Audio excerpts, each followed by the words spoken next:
que para você entender sobre esses componentes no React, é muito interessante você pensar em outras coisas no nosso dia a dia.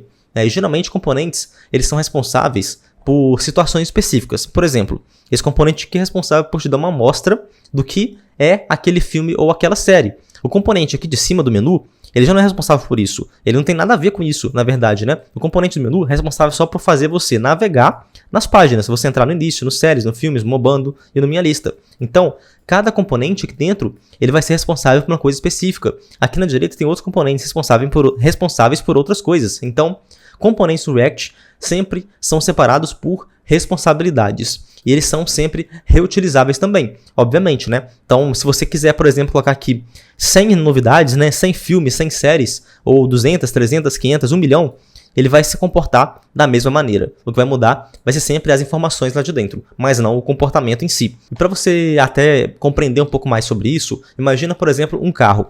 Dentro do carro a gente tem ali as rodas, o volante e o motor, por exemplo.